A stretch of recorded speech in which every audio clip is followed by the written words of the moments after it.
Abortion is a huge problem. Jackie Nguyen, 17-year-old high school senior, posted on her Tumblr account, month 1. Mommy, I'm 8 inches long, but I have all my organs. I love the sound of your voice. Every time I hear it, I wave my arms and legs. The sound of your heartbeat is my favorite lullaby. Month 2. Mommy, today I learned how to suck my thumb. If you could see me, you could definitely tell that I am a baby. I'm not big enough to survive outside my home though. It's so nice and warm in here. Month 3. You know what, Mommy? I'm a boy. I hope that makes you happy. I don't like it when you cry. You sound so sad. It makes me sad too, and I cry even though you can't hear me. Month 4. Mommy, my hair is starting to grow. It is very short and fine. I can turn my head and curl my fingers and toes and stretch my arms and legs. I am becoming quite good at it too. Month 5. You went to the doctor today, Mommy. He lied to you. I am a baby, Mommy. Your baby. I think and feel. Mommy, what's abortion? Month 6. I can hear that doctor again. I don't like him. He seems cold and heartless. Something is intruding my home. The doctor said it was a needle. Mommy, what is it? It burns. Please make him stop. I can't get away from it. Mommy, help me. Month 7. Mommy, I'm okay. I am in Jesus' arms. He is holding me. He told me about abortion. Why didn't you want me, Mommy?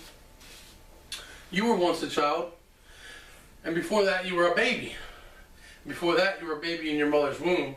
And one way or another, she gave birth to you. I am a Christian as you are. Abortion is against God's word, and we are all to abide by God's word and law. Thou shalt not kill. Sounds pretty simple to me. Abortion should be outlawed because it is against God's word for at least 3 reasons. Number 1, it breaks the command in Genesis 1:28. Number 2, because God knows us before we are born. And number 3, because it is flat out murder. First, abortion should be outlawed because it directly violates God's order in Genesis 1:28. It reads, God blessed them, and God said to them, be fruitful and multiply, and fill the earth, and subdue it, and rule over the fish of the ocean, over the birds of the sky, and over everything that moves on the earth. This is God telling us to reproduce and fill the earth with people, and be stewards over all things. Nowhere does it say to murder people, including babies, for any reason. In fact, He's telling us to have babies.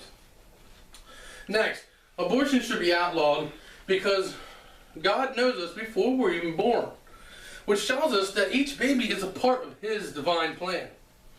President Ronald Reagan, in his 1983 speech to the National Association of Evangelicals, he said, unless and until it can be proven that the unborn child is not a living entity, then its right to life, liberty, and the pursuit of happiness shall be protected.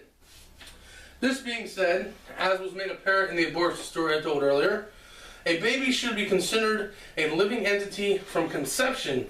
It is not growing, or is it not growing and changing?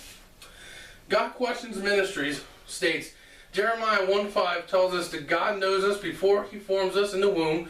Psalm 139:13-16 prescribes the same penalty, death, for someone who commits murder.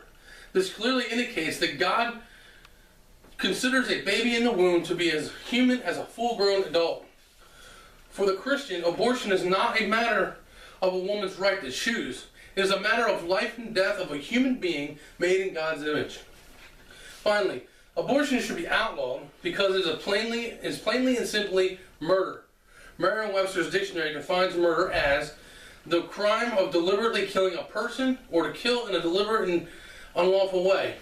It also defines life as an organismic state characterized by capacity for metabolism, growth, reaction to stimuli, and reproduction, all of which was evidenced in the story I told earlier. The 7th commandment tells us, thou shalt not kill, as we are told in Exodus 20:13. If there is life before and none after, then it is plainly and simply murder. Abortion should be banned in the United States because it is the opposite of being fruitful and multiplying. It is against many of God's other orders, and most of all, God commands us not to commit murder. A baby in the womb at whatever age of stage, whatever stage of development is alive, whether assisted or not, and if someone or something makes its life cease, it is murder and shall be punishable by law. Since abortion is against so many commands that we find in the Bible from God, contact your politicians and tell them that we no longer want abortion in our lands.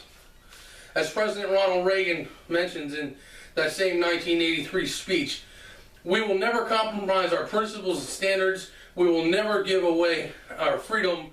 We will never abandon belief in God. That unborn baby is a person and therefore has his own rights to freedom to stand before God. Thank you for your time.